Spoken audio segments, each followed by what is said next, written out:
তাদের উদ্দেশ্য করে কি বলবেন?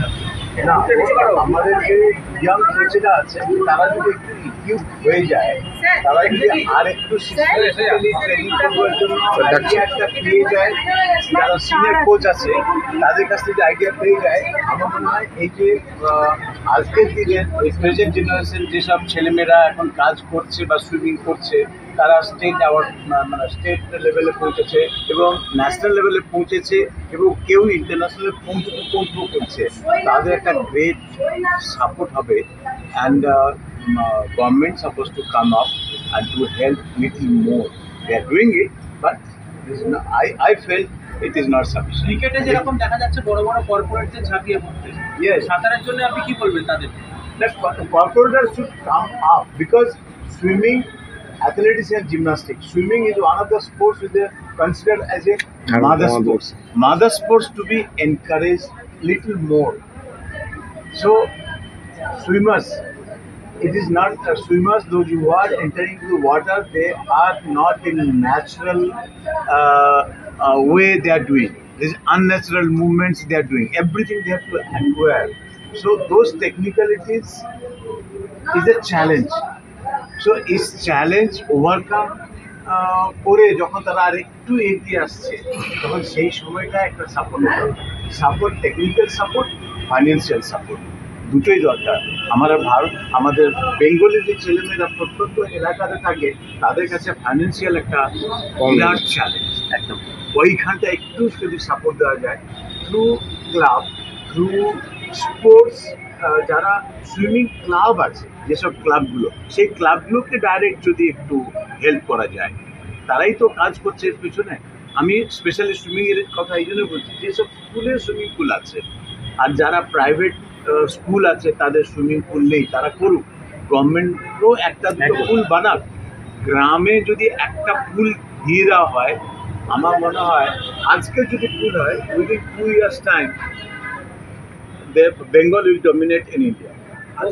পরিকাঠামোর অভাব আছে, পরিকাঠামোগত অভাব আছে। হ্যাঁ, নিশ্চয়ই অভাব আছে, বেঙ্গলে প্রচুর অভাব আছে। আমি একটা পুল আছে, একটা পুল তৈরি করতে কিন্তু অসুবিধা হয় না, পয়সা আছে, কিন্তু তারপরের যেটা যে মেনটেনেন্স করা এবং আমাদের যদি ইয়ং কোচদেরকে ইকুইপ করে ওখানে ছাড়া হয়, তাহলে আরও ভালো রেজাল্ট হবে। একটা ভালো কোচ এলো, পুকুরে সুইমিং শেখাচ্ছে বা লেকে করাচ্ছে, তাহলে we are not giving justification to that coach, because coach has learn certain modern techniques or with the help of sports science. সেটাকে সে দেখাতে চায় কিছু, করতে চায় কিছু এই ইউথগুলোকে নিয়ে। তো ওই পুকুরে বা একটা লেকে সেটা সব কিছুটা মানে 25% হতে পারে, কিন্তু 100% হয় না। একটা সুইমিং পুল হলে অ্যাটলিস্ট 80% আমি পেয়ে গেলাম। কি বলবেন যে উদ্যোগটা, এটাকে এটা তো ইউনিক, দ্যাটস ওয়াই।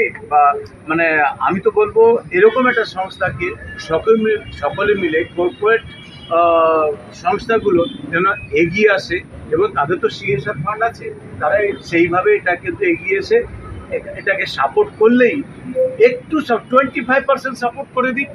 এই 25% সাপোর্টেই আমি বলছি, আমি তো পুরো ভারতবর্ষটা দেখেছি, এর চেহারাটা কি, এই 25% সাপোর্টেই Bengal will be on top in India at least. আপনি কি সরকারের কাছে কোনো আবেদন জানাবেন যে এই যাতে এই অর্থনৈতিক দিকটা যে কাঠামোর অভাব, সেই দিকে কোনো আবেদন রাখবেন? আমি আবেদন রাখতে পারি থ্রু দিস অর্গানাইজেশন। আমরা চাই একটা অর্গানাইজেশন এগিয়ে এসছে যখন, আমি তাকে সাপোর্ট করি, সেই অর্গানাইজেশন এবার করুক, আমিও সঙ্গে আছি। এবং separately if you need my things to write or speak, I'll not hesitate, because I'm not writing and I'm not demanding for my personal things. It is for the youth of the Bengal. They need it. Thank you. Education award সম্মানিত করা হলো, আপনাদের এই সংগঠন কীভাবে মানুষের পাশে থাকছে? আমরা মানুষের পাশে যে থাকি, সে কথাগুলো আপনাদেরকে আমরা মিটিংয়ে বললাম। বা আমরা ওই সভাতেও বললাম, তার উপরেও একটা কথা বলি, স্যার এতক্ষণ যে কথাগুলো বলে গেলেন, সুইমিং এটা কিন্তু স্বাস্থ্যেরই আরেকটা পার্ট, ঠিক আছে? এই সুইমিংটাকে যদি আমরা সত্যিকারের ওয়েস্ট বেঙ্গলে যে অভাবটা রয়েছে, সেই অভাবটা যদি আমরা অর্গানাইজেশনের তরফ থেকে পূরণ যদি করতে যদি পারি, তাহলে আগামী দিনে শয়ে শয়ে ছেলে, গ্রাম বাংলার প্রত্যন্ত গ্রাম বাংলার ছেলে মেয়েরা তারা কিন্তু আজ একটা বৃহৎ জায়গা কিন্তু তৈরি করতে পারবে। আমরা সেই উদ্দেশ্য নিয়ে আমরা স্যারের কাছে অনুরোধ জানিয়েছি। স্যার আমাদেরকে সব রকম সাপোর্ট করবেন বলেছেন, যাতে আমরা সেন্ট্রাল গভর্নমেন্ট থেকে হোক বা এফসিআরএ ফান্ড থেকে হোক বা সিএসআর ফান্ড থেকে হোক, আমরা সেই টাকা নিয়ে আমরা যাতে সেই স্পোর্টস ইউনিভার্সিটি তৈরি করতে পারি। স্পোর্টস ইউনিভার্সিটি মিনস শুধু যে সুইমিং তা তো না, সুইমিং বাদ দিয়েও আদার্স কিছু রয়েছে। সেই আমরা যাতে স্পোর্টস ইউনিভার্সিটিটা তৈরি করতে পারি, এটা আমাদের প্রধানতম উদ্দেশ্য। আর এটা আমরা যদি সব রকমভাবে সাপোর্টটা যদি পাই, আমরা 1 বছরের মধ্যে আমরা এই কাজ শুরু করতে পারবো। না, আমরা কথা বলবো আমাদের অডিট এই কমপ্লিট হয়ে গেলেই আমরা তারপর গভর্নমেন্টের কাছে এটা নিয়ে অ্যাপ্লাই করবো। এমনকি এইসব মানুষদের সান্নিধ্য যদি পাই, আমরা 100% আমি যে দুজনকে আজকে লাইফ টাইম অ্যাচিভমেন্ট অ্যাওয়ার্ডে সম্মানিত করলো তাদের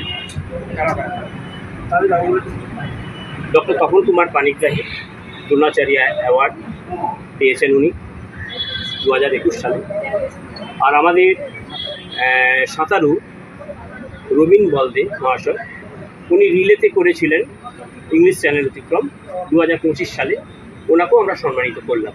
তার সাথে আমাদের আরও 8-10 জন 12 জন ডক্টরবাবু বা আদার্স অনেকেই খুব সিনিয়র পার্সন রয়েছেন, যাদের সহযোগিতা আমরা অর্গানাইজেশন প্রতিনিয়ত পাই, সেই সব মানুষদেরকেও আমরা তাদের সাথে সম্মানিত করছি।